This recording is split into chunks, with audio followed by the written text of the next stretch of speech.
Salam rahayu-rahayu buat saudaraku sekalian yang ada di mana saja. Saudaraku, kali ini saya akan menjawab pertanyaan dari saudara-saudara kita yang masuk ke WA yang bertanya,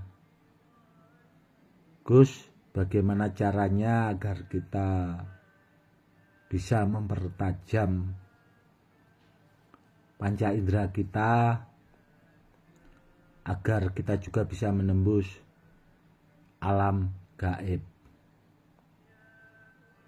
Begini saudaraku, itu sebenarnya ada ilmunya saudaraku.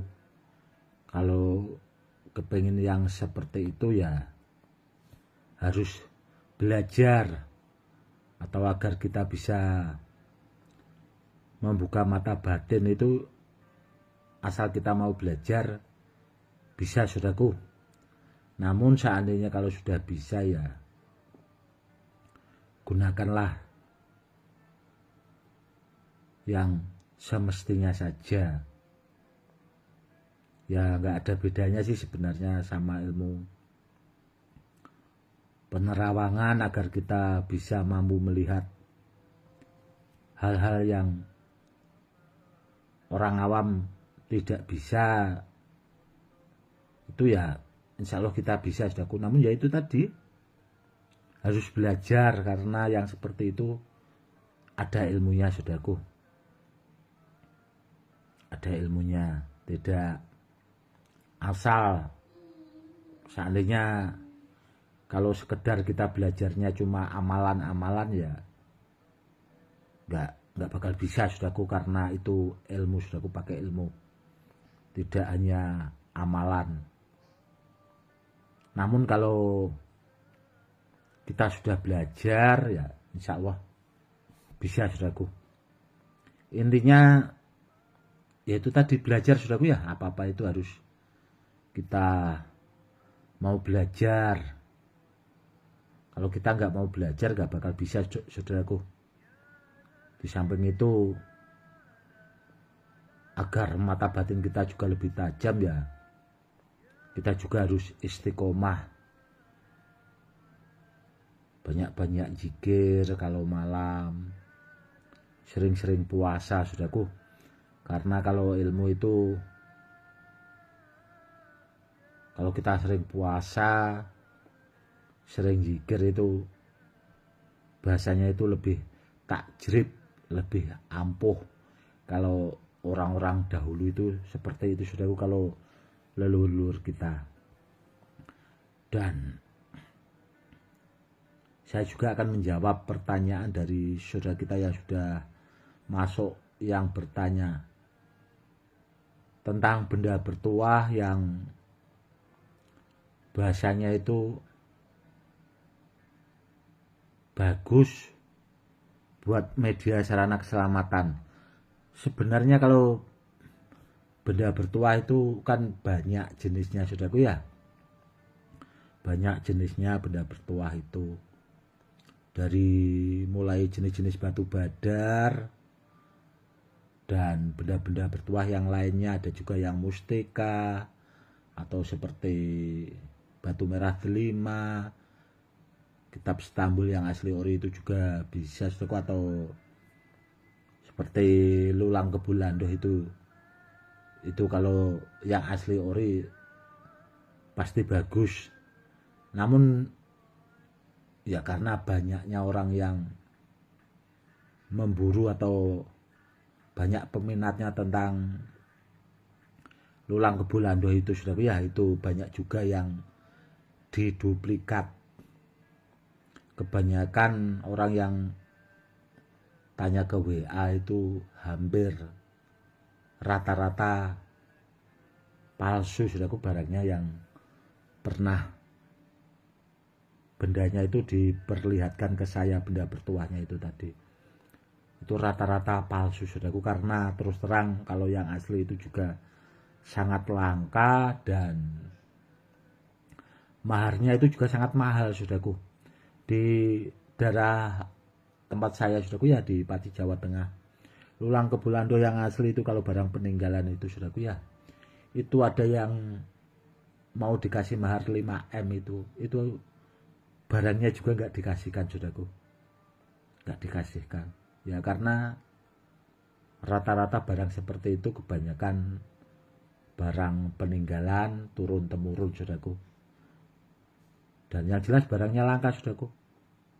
Makanya kalau dapat lulang kebulandoh bahasanya, kalau sekedar cuma dikasih ya hampir 98%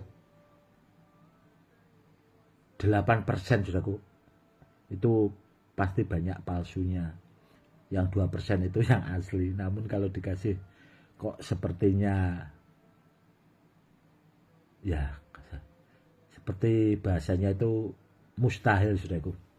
Namun ada, yaitu tadi 98% itu palsu, yang 2% itu asli. Semoga saudaraku paham kurang lebihnya seperti itu. Dan kalau buat bahasanya yang suka gelut atau bahasanya suka tawuran itu, kalau buat breng-brengan ya saudaraku ya, itu sebenarnya rajanya Badar Pelosani saudaraku, yang berpasangan dengan besi kuning. Itu bahasanya kalau dipakai buat media sarana keselamatan itu bahasanya itu ulet. Ulet itu bahasanya kuat saudaraku, jadi susah untuk dikalahkan kalau kita punya itu tadi. Itu yang sudah banyak terbukti nyata, yang sering terjadi seperti itu saudaraku. Badar Pelosani yang kombinasi sama besi kuning itu bahasanya kalau kita dalam keadaan bahaya itu ulet banget bahasanya ya, karena itu kan sudah ada pakemnya saudaraku ya, di kitab keilmuan, di pakem keris itu. Kalau rajanya Badar Pelosani atau Badar Pelosani itu kan rajanya Badar, rajanya besi.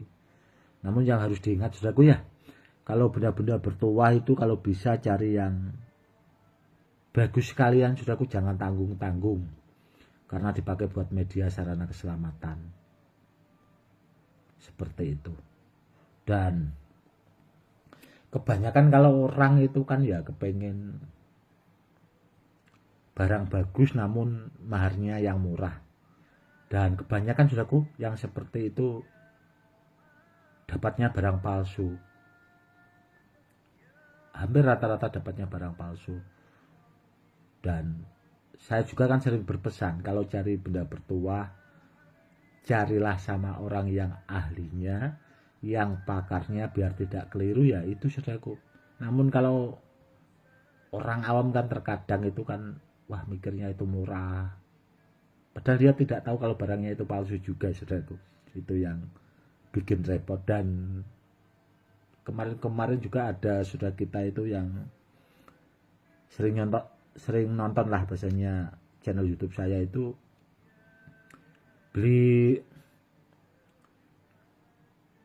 kumis harimau sama kulit macan saudaraku. Namun setelah di video dikirim ke saya itu ya barangnya palsu juga saudaraku.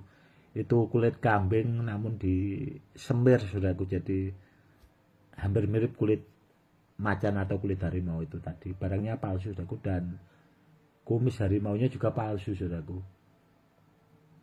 Itu ya belinya itu tadi di, ya gak usah saya sebutkan saudaraku ya, nggak enak itu nanti tokonya. Beli online saudaraku itu. Mikirnya kan ada juga sih saudara-saudara kita yang nonton channel YouTube saya itu ngumpulin benda-benda seperti itu, bahasanya kepengen lah jadi kolektor atau bahasanya menyimpan. Namun yang kurang dipahami saudaraku, untuk menjadi seorang kolektor benda bertuah itu modalnya banyak saudaraku. Karena apa? Karena yang dicari seorang kolektor itu rata-rata bendanya bagus, dan orangnya itu sebelum menjadi seorang kolektor itu jam terbangnya juga sangat tinggi. Jadi pengalamannya itu sudah sangat memadai karena sangat lamanya itu tadi saudaraku jam terbang. Dan kalau ada orang awam yang ikut-ikutan ya itu tadi dapat barang itu kalau asli terkadang barangnya kosongan. Maksudnya ya contoh badal bisa lonatah lah. Meskipun itu asli kan kalau belum diaktifkan sama saja barangnya kosongan. Kurang lebihnya seperti itu saudaraku. Itu juga yang harus dipahami. Oke saudaraku, mungkin cukup sekian dulu ya saudaraku edukasinya. Nanti kalau ada waktu yang pas akan saya buatkan edukasi lagi. Cukup sekian dulu. Salam rahayu-rahayu. Salam hormat saya Gus Edi.